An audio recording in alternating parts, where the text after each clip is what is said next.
வணக்கம். விஜய் முன்னிலையில் இருக்கார். இன்றைக்கி சாயந்தரம் ஒரு 6 மணி போல் விஜய் முன்னிலையில் இருக்கார். முக்கியமான விஷயம் யார் முதலமைச்சர் ஆக போகிறாங்க அப்படிங்கிறதுக்காக தான் இந்த வீடியோ நான் பதிவிடுறேன். விஜய் முன்னிலையில் இருக்கார். ஆனால் என்னன்னு கேட்டிங்கன்னா, தேவையான வாக்குறுதி அவருக்கு இல்லை. எத்தனை இது இருந்தால் தனிப்பெரும்பான்மையோட ஜெயிக்க முடியுங்கிறது இல்லை. இப்போ அதிமுகவோட சப்போர்ட் பண்ணுவாங்களா இல்லை திமுகவோட சப்போர்ட் பண்ணுவாங்களாங்கிறது ஒரு பெரிய கேள்விக்குறி.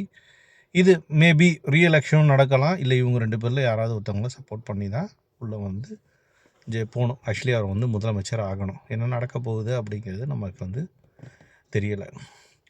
250 கோடி 500 கோடி வாங்கியிருக்காரு. அந்த 500 கோடி வச்சு மக்களுக்கு என்ன நல்லது பண்ணார் அப்படிங்கிறது எனக்கும் தெரியல. உங்களுக்கு தெரிஞ்சதுன்னா கீழே இருக்க கமெண்ட் செக்ஷன் பாக்ஸில் கமெண்ட் பண்ணுங்கள். அதே மாதிரி விஜய் நிற்க போகிறது தமிழ்நாட்டில் நிற்க போகிறாருன்னா இந்திய குடியுரிமை தான். இந்தியாவில் தான் வந்து தமிழ்நாடு இருக்குது. இந்தியாவில் இருக்க அத்தனை பேர் என்னன்னா விஜய்க்கு வந்து ஜெய் ஹிந்து சொல்கிறது, இல்லை விஜய் வந்து இப்போ முதலமைச்சர் ஆக்கிறதுக்கு எல்லா உரிமையும் இருக்குது.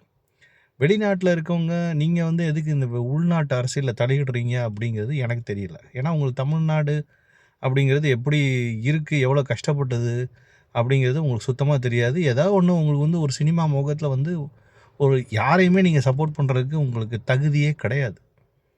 நீங்கள் உங்கள் ஊர் அரசியலில் வந்து இந்த இந்தியனும் வந்து என்னன்னு கேட்டிங்கன்னா, இவங்க ஜெயிக்கணும் அவங்க ஜெயிக்கணும்னு பேசினதா சரித்திரத்திலே கிடையாது. அப்படி இருக்கும்போது நாடை முன்னேற்றணும், நாடு நல்லா இருக்கணும் அப்படின்னு நினச்சி ஏகப்பட்ட ஏழைகள் கஷ்டப்பட்டுக்கிட்டு இருக்கும்போது விஜய் கஷ்டப்படுறாரு, விஜய் அழுகுறார் அப்படிங்கிறதுலாம் வந்து எடுத்து போடணும் அப்படிங்கிறது ஏன் அந்த மாதிரி ஒரு கேவலமாக நீங்கள் வந்து பண்ணுறீங்க அப்படிங்கிறது எனக்கு வந்து ரொம்ப மன வேதனையாக இருக்குது.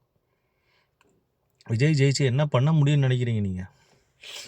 இது வரைக்கும் என்ன பண்ண முடியும் அவர்னால்? என்னன்னு கேட்டிங்கன்னா, விஜயகாந்த் மாதிரி அவரோட ஃபேன்ஸையும் பார்க்க முடியல. இடிச்சுக்கிட்டு போயிட்டுருக்காரு. எப்பயுமே பெரிய கோடீஸ்வரர், நல்லா சொகுசாக இருக்கார். தங்க ஸ்பூன்லேயே தான் வாழ்ந்துருக்காரு. யாரையும் பார்த்து கை கொடுத்து கூட பேச முடியல. அவர் என்ன பண்ண போகிறார் 5 வருஷத்தில்? எத்தனை வருஷம் தான் என்னன்னு கேட்டிங்கன்னா, நம்மளாம் ஒரு ஆசைப்படுவோம் பார்த்தீங்கன்னா, யூஎஸ்ஏ போவோம், அங்கெல்லாம் பாரு எவ்வளோ சுத்தமாக இருக்குது. அதுக்கெலாம் காரணம் அந்த அரசாங்கம். இவர் கூட என்னென்னு கேட்டிங்கன்னா, வெளிநாட்டெலாம் சுற்றி பார்த்துட்டு வந்துக்கிட்டு இருப்பார். நம்ம என்ன பண்ண போகிறோம்? நம்ம தமிழ்நாட்டை அந்த மாதிரி எப்போ மாற்ற போகிறோம்?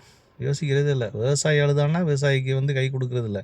விவசாயின்னு எவனாவது போயிடுச்சு அப்படின்னு கை ஓங்கிட்டு அவன் ரோல்ஸ் ராய்ஸ் காரில் போயிட்டு இந்த பிரதமர் சைக்கிளில் போகிறார், அந்த பிரதமர் சைக்கிளில் போகிறான்னா இன்னும் ஏமாந்துட்டு தான் கிடக்குறீங்க. அன்னைக்கு இருக்க காலத்தில் ஒரு நியூஸ் பேப்பரை படித்து ஏமாந்துட்டு போனாங்கன்னு பார்த்தா, இன்றைக்கி இருக்க இந்த ஃபேஸ்புக் ஹைடெக் டெக்னாலஜி வச்சுட்டு கூட யார் என்ன பண்ணான்னு தெரியும். விஜய் மாமா ஜெயிக்கணும், விஜய் என்ன ஜெயிக்கணும், எங்கள் தலைவர் தளபதி அப்படின்னு சொல்லி பேசிட்டீங்க. அருமையான நடிகர். நான் அதில் வந்து எந்த மாற்று கருத்தும் வைக்கலை. நடிப்புலேயே வந்து அவ்வளோ காசு வந்து என்ன டிக்கெட்டுக்குன்னு சொல்லி வாங்கினார். அப்போயே எனக்கு மனசங்கடமாக போச்சு. என்னடா இது ஏழைங்களாம் பார்க்க முடியலன்னு. ஆனால் அப்பேற்பட்ட அந்த ஏழைகளும் விஜய் தான் ஜெயிக்கணும் அப்படிங்கிறாங்க.